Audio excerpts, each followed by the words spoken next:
For the Newcastle Knights, it's a professional push all the way to the Sydney competition. The Marketing and Promotions Committee say they've done their homework, and in the blue and red colours, the men of steel are ready for battle, both on and off the field. Last night, the plans for the 1987 and the 1988 Sydney competition were revealed. The joint backing of NBN3 and the Newcastle Herald has secured the largest sponsorship at $80,000 for this year's season. 10 first-grade teams will compete in the local premiership, and coaches and players were announced along with the coveted awards. By 1988, it's hoped that the first stage of the developments to upgrade the International Sports Centre will be well underway, with the new rectangular shape seating 5,000 spectators. But for the Newcastle Rugby League Board of Directors, they'll have to wait until next month before that light at the end of the tunnel will finally be seen. April indeed is a very big month. The 2nd of April we meet with the executive of the New South Wales Rugby League and formally present our submissions, and on the 6th of April the Board of Directors of the New South Wales Rugby League meet and either accept our submissions or not. We believe they will accept them because we've met all their criteria, and we believe that on the 6th we'll get the news that we're in.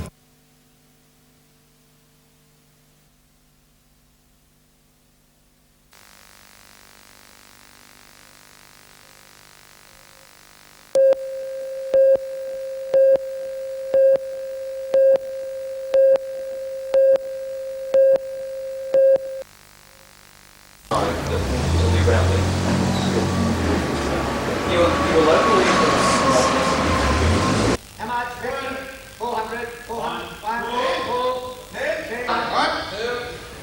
72, 82, reach down, 4 now, 570. Yep, 576, 544, 544 cents, Marabuni, at 8 now, 430. 9, 5, 6, 7, 8, 9, 659, the booth, 11 now, 600, how much? 560. 560, 5 now, 480. Start it. 22 cents HDT. 19 now, 460. 4, 6, 8, 2, 3, 8, 9, 80.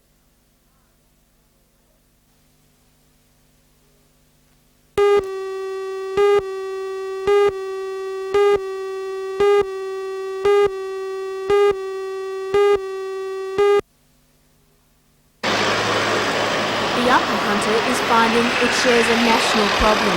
The number of homeless youth in the area is increasing. But unlike other areas, according to Youth Development Officer David Turner, there are no refuges or crisis centres for those who find themselves on the streets. In the Upper Hunter, nothing.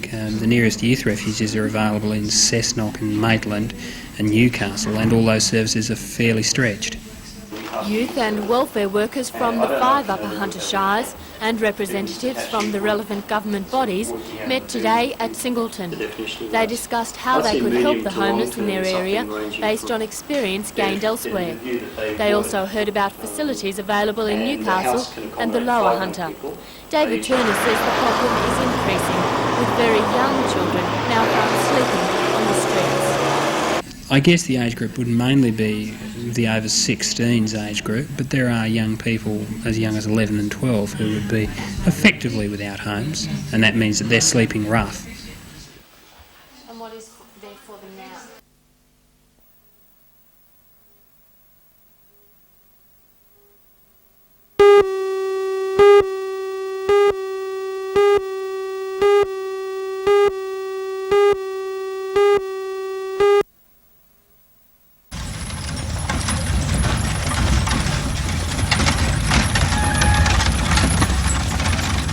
Today, Jeff and son Rodney had the coach and the 4-in-hand team hard at work training for the event.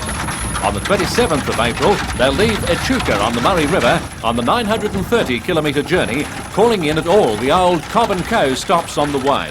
It's expected they'll take 5 weeks, camping on the roadside as they go, with Lulu and Gretel in the lead and Mate and Princess backing up in the steering position. There's a lot of planning. We've got to take quite a lot of gear with us, both harness repair gear. We've also got to take some of the shears and everything to shear them on the way. We've got mobile yards which we've got to set up each night so that they've got proper yards, and carting all the feed and all that's quite a feat as well. Quite a challenge. Yeah, quite a challenge. Rodney, how do you feel? It'll be your responsibility to make sure the horses come through this. That's right, yeah, I think we should do it right, yeah. Should keep them going. Yeah. Any special thoughts about such a long journey? It hasn't been done in Australia for a long time. No, that's right. Oh, we should be able to do it again, I think, yeah. The film is expected to be ready for television by September. But before then, Jeff and Rodney realise there is a lot of work to be done.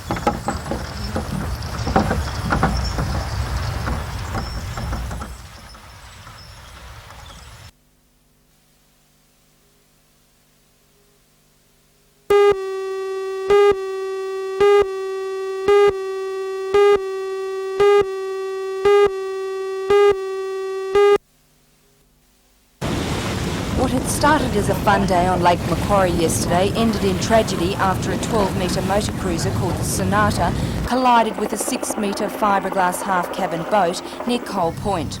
The owner of the Sonata had been out with family and friends, and the day had included a trip to the Lake Macquarie Trade Fair. According to two of the Sonata's crew, their motor cruiser had been lit up like a Christmas tree at 7:20 p.m. when the accident took place. Both men recall vividly the brief moments before impact. It all happened so quickly. We were coming across the lake. All of a sudden there was a boat coming on a collision course with us, travelling at high speeds. We then radioed down to our control. We were observing on the top fly bridge. We radioed down, he throttled back. It was too late. The boat then collided with us head on, or virtually head on, I'd say. It just happened so quickly. We got to the boat. It was just, we couldn't get a line to it. We couldn't do anything. It was gone down in within 10 seconds, and that was virtually it. There was nothing that anybody could do. Police divers worked throughout the day, scouring the bottom for some trace of body or boat. Late this afternoon they located the body of Colin John Sictor, which they brought to the surface. The boat will be lifted tomorrow morning.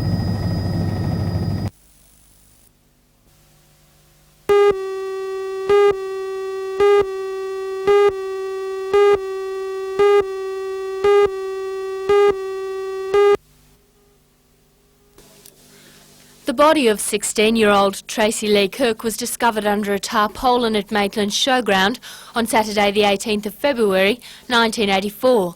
She'd been strangled. Despite her award of $50,000, police have as yet been unable to charge anyone with the murder. Evidence presented yesterday in Maitland Court centred on the distinctive clothing Tracy had been wearing and her movements on the Friday night. Magistrate Robert Stent said the manner of Tracy's death still raised large questions. He gave the adjournment but said that he was most unwilling to allow the case to drag on, and any further delays would be hard to justify.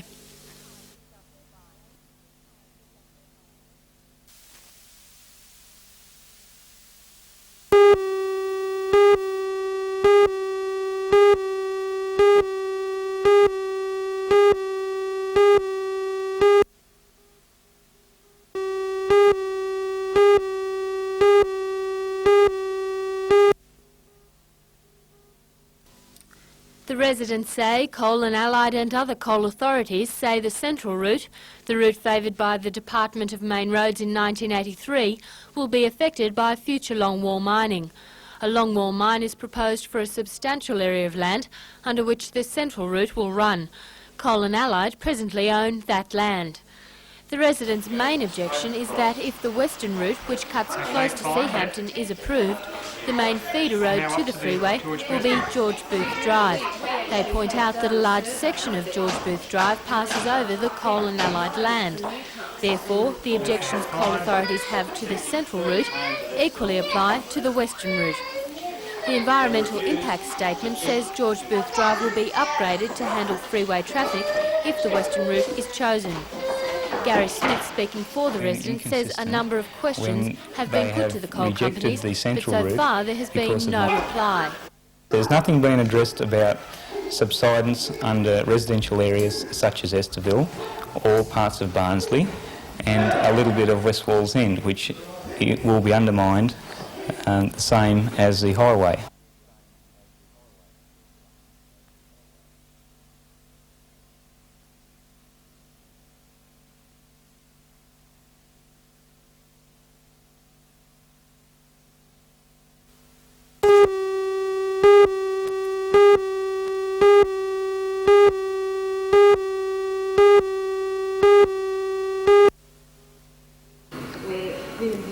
Ellen Rose was a foundation member of the Newcastle Women's Electoral Lobby. She had a particular interest in women's films and through organising 2 successful women's film festivals in Newcastle raised substantial funds for the lobby group. But tragically, Ellen died in a car crash last year. The lobby decided to commemorate her with a scholarship to encourage mature-aged women to enter tertiary studies. The inaugural winner of the scholarship was Kim Bede, who's now in her first year of a Bachelor of Arts degree at the University of Newcastle. The award was presented to her by Ellen's son David. Vicky Lloyd of the Women's Electoral Lobby explains what the scholarship achieves. What we're trying to encourage here is women to have the confidence and, when they need it, the financial boost to change their career paths and their place in society. And one of the ways that this can happen is through education.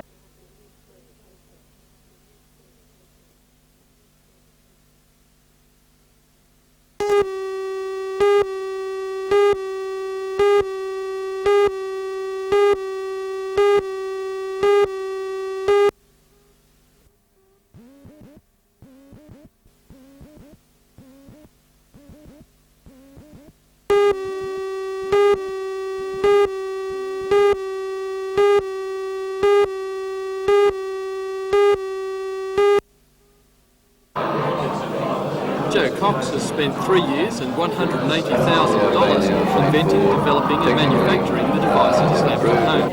1,000 of the kits has so far been bought, but Mr Cox says that one drawback for sales is the low cost of the lock. People think because it's simple and cheap it can't be any good. Maybe if I put $200 on it, they'd say it's terrific. But a demonstration is worth 1,000 words as far as I'm concerned. Mr Cox showed that the kits defeat both of the usual methods of entering a locked car, by use of a piece of bent wire or a piece of packing tape. He said the problem with car alarms is that most people ignore them when they go off, and his device is therefore aimed at stopping the thief at the door. Mr Cox has taken out a worldwide patent on his invention, although as yet he has brought only the Commodore lock up to kit form.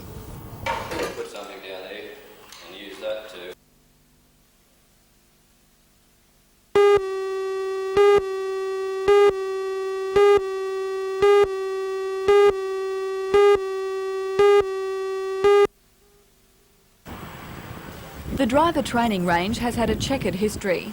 It's passed through the hands of the Police Department, the Department of Motor Transport and the Council. It will soon revert back to Motor Transport. For the past 5 years, the National Safety Council of Australia has been trying to secure the lease without success. I don't know why. I can only put it down to vested interests, political decisions, bureaucratic bungling or whatever. I can't find any logical reason for it to remain inoperative for so many years. The Council wants to establish a community-based campaign against road deaths, using the range to run a number of driving courses for learners through to licensed motorists in need of defensive driving skills. We'd like to make it the focal point of a regional-wide road safety program, and to use it, of course, for training such as training children and bicycles and motorcyclists, car drivers and so on, but also use it as a focal point for credibility for a region-wide safety program on the roads, taking all factors into account. Now, would this be a community-based campaign?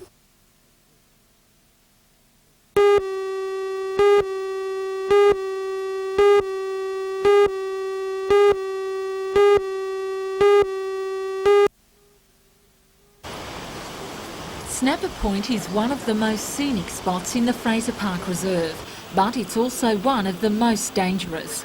Early this morning, 4 Central Coast fishermen stood on this rocky edge when a huge wave washed one of them off the ledge and out to sea. Another fisherman swam out to rescue his friend and supported him with a lifebuoy for more than half an hour. 2 surfboard riders paddled out to the men and pulled both of them out of the water, then attempted mouth-to-mouth resuscitation on the 58-year-old fisherman. We brought them both back in until the helicopter picked them both up because they were both, well, one was unconscious and the other one was in so much shock he couldn't even stay on the surfboard. Paramedics were flown to the scene by the Westpac rescue helicopter, who winched both men out of the water. Attempts to revive the first man failed.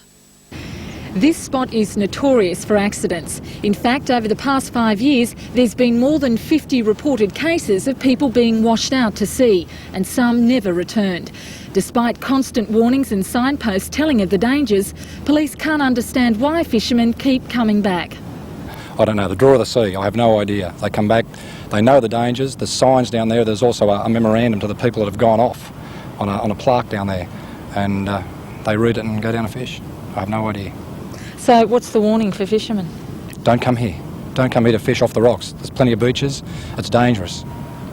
Basically, that's all we can say. You know, it's dangerous. We're up here all the time, and if not for somebody, you know, dying, just to pull them out of the water and try and revive them.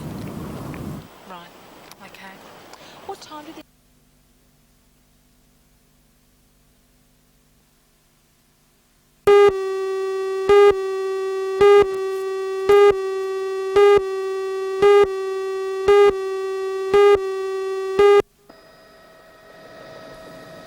For some time, the state government has been trying to sell its coal-fired power generation technology overseas.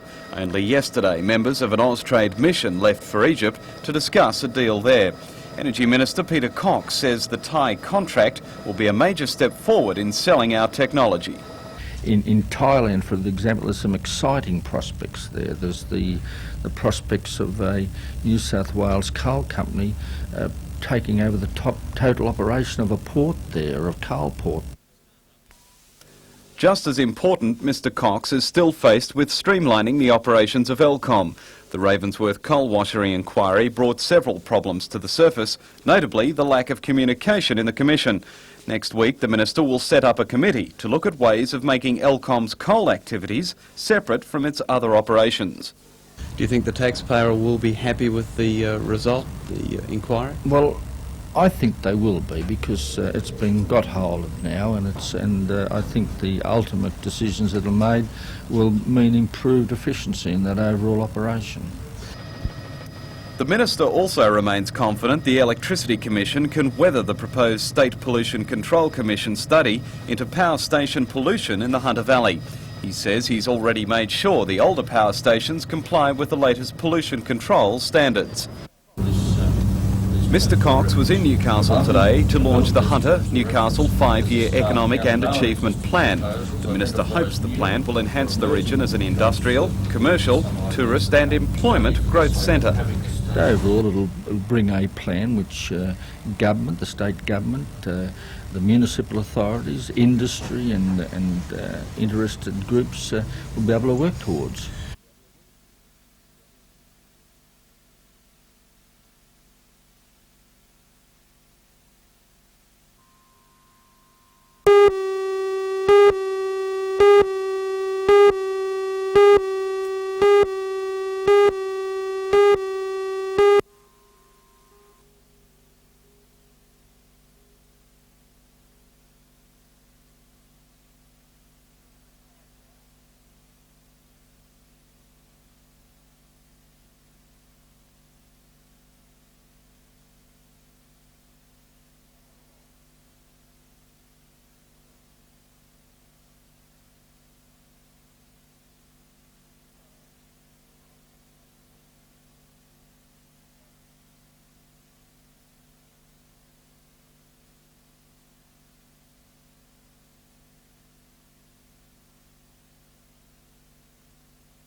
Let's find that winning ticket. What we'll be doing is letting you know of the number on the ticket, nice and deep. Dig around, and we've found a ticket, just one ticket, and the number is? The winning number is 204231. To announce the name and address of our lucky winner, I'd like to introduce our telethon manager, Ricky Blackwell. The lucky winner of the Chance of a Lifetime Art Union number 3 is Mrs. C. Rose, 267 Beaumont Street, Hamilton South. Congratulations. Once again, that name, Mrs. C. Rose, 267 Beaumont Street, Hamilton South. Congratulations to you. You're the lucky winner of more than $172,000 worth of wonderful prizes. Mrs. Rose. I'm Lorna Vicknell from NBN, and the Art Union organiser. We've just come to congratulate you. You heard it on television. I just spoke me to tell me. Melinda Smith from NBN News. How do you feel? You've just won over $172,000 in prizes. Oh, look up. Congratulations. I can't. It's for my daughter. Is it? Oh, how wonderful. Oh, how wonderful. Congratulations. As the champagne poured and the telephone rang with well wishes from family and friends, Carol and Jim Rose could not believe their luck that came from their one and only Art Union ticket. Are you going to retire now?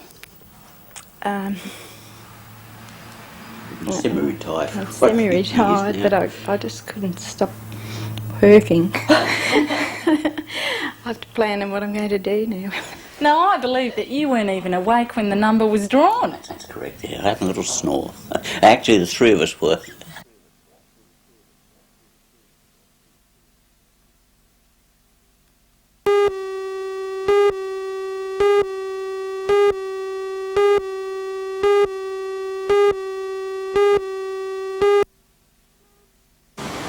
Good afternoon. I'm at New South Wales League headquarters in Phillip Street, Sydney.